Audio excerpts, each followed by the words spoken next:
Eden Live, where I am reading all of Eden by FREI live on Facebook and on YouTube, with the recorded clips then finding their way onto Instagram, IGTV. We are in Istanbul, and this is the first proper little short chapter in Istanbul. It's called No Compromise.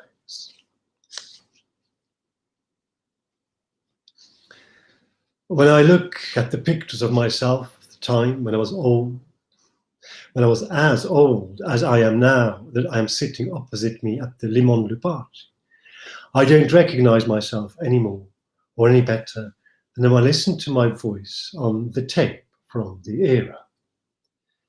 It feels like an era because it is so remote in the past, so distant, that it might as well be an epoch. 30 years thereabouts, just over a generation. I now could easily, comfortably be my own father then. That messes with my mind a bit, but it literally figures. I left home aged 21, 10 days before my mother's 50th birthday. It never once occurred to me then that it would perhaps be a good idea to stay for my mother's 50th birthday and then leave home as the last of her children to do so. My mind simply did not entertain that notion. It was not callousness or insensitivity as such. It was a complete unawareness that that would even be a reasonable thing to do. I did get my wonderful friend Asta to pick up a thin golden ring that I had bought from the jewelers, on the inside of which I'd had the words engraved, "In gratitude." Asta picked up the ring with some flowers, for which I presumably had given her the money, and took them to my mother on her birthday. That, to me, seemed reasonable then. My mother still wears the ring, of course, and while I can't to this day explain my behaviour to her, I can see that the memento means something to her, and it means something to me, that it does. Now, as I'm sitting opposite myself at the Limon party in Istanbul with a sense of wonder, I no longer, in that other sense, wonder. This really has changed. For so long, I simply wondered at everything, about all things, all of the time. I used to wonder what the future might hold. I used to wonder how things were in the present. I used to wonder what I was and what I was to become. I used to wonder naturally why everything, why anything really. And I used to wonder how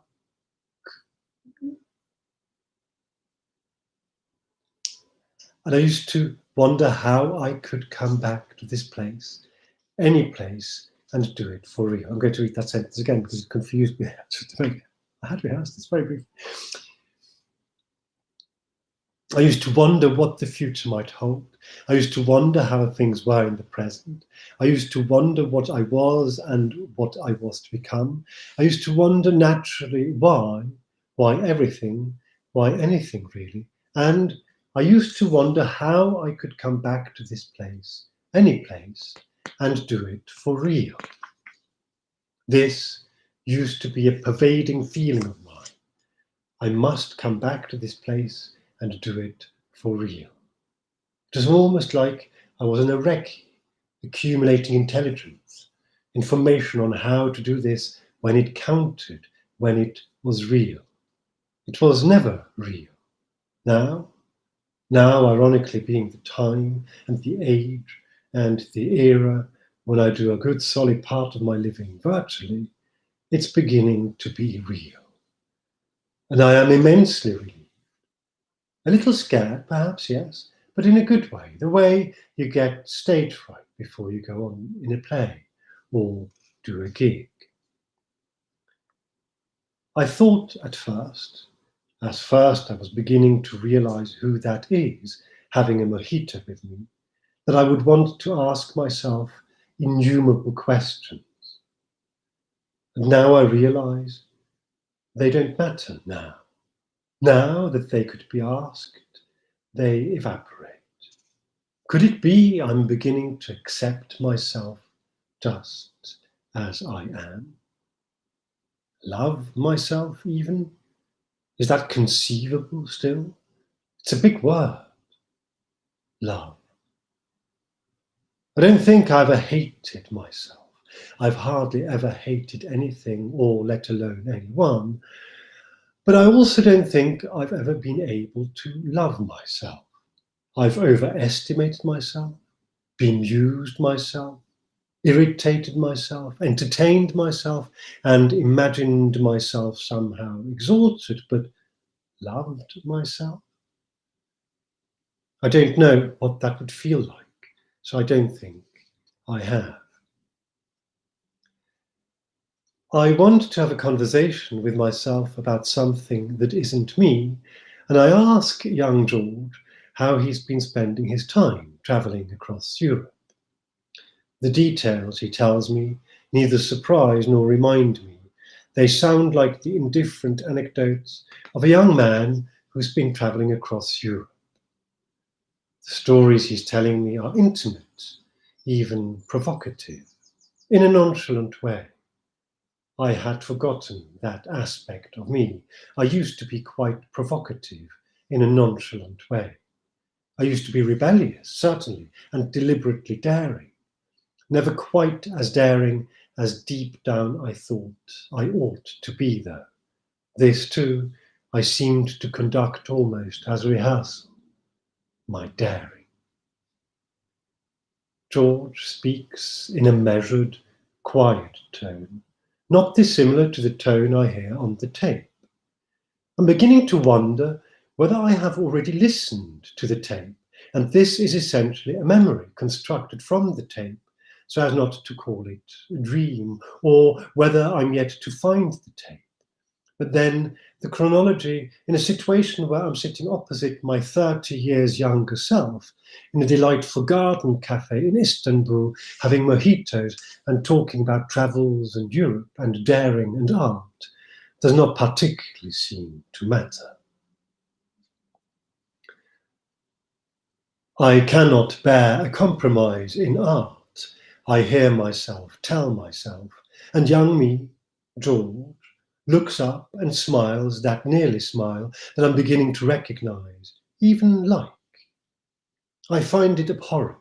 Compromise is something, certainly, for politics, perhaps for a relationship, I don't know. But for art, no. I agree with myself on this emphatically. Yes, George says, I agree with you. Do you smoke? And we finally have our first cigarette together. The silence is soothing and reassuring, and I'm reminded of a teacher at school, whose name I can't now remember, who taught us clay modelling. The school I went to, this was one of the things we did, and I enjoyed it in principle, but I was going through a crisis. We were modelling heads, near life-size, about 2/3 or 3/4, and having finished one of a girl, quite generic, which I thought looked all right, but which didn't excite me, I had started a second one, this of an African boy. I couldn't get his features right. I was getting frustrated, and I must have expressed this somehow, though I don't remember the how, and our teacher, a German woman in her 40s, who to me then seemed neither ancient nor young, but really curiously both at the same time, and whom I didn't know well enough to like or dislike her, but whom I was able, for her empathy and her concern for my work, to respect, looked at my head and at me, and then said, "Ein Kunstwerk muss durch den Tod gehen." A work of art has to go through death. I intuitively knew what she meant, and although I couldn't entirely comprehend it, I liked the fact that she had used the words work of art and death in one sentence and combined them so that one was to conquer the other, and I thought nothing of the fact that she seemed to refer to my high school project as a work of art. She did 2 or 3 things to my head that took all of about 90 seconds, and the way was paved for me to finish the project. I completed the head, and it spent the next 2 or 3 years in pride of place in my bedroom on a black cloth with a round badge pinned to it, on which the words "Black is beautiful" were printed in small yellow capital letters on a black background. And when I moved out of my parents' home, I left it behind. And since then, it has been living on top of a large commode in the living room of my parents' holiday flat in the mountains. I see it there often, and while I'm not sure it is quite a work of art, I certainly know it had to go through a death before it turned into something that still, after all this time, is in its own right quite beautiful. We finish our cigarettes, and I ask George if he would care to go for a walk. And he says, why not?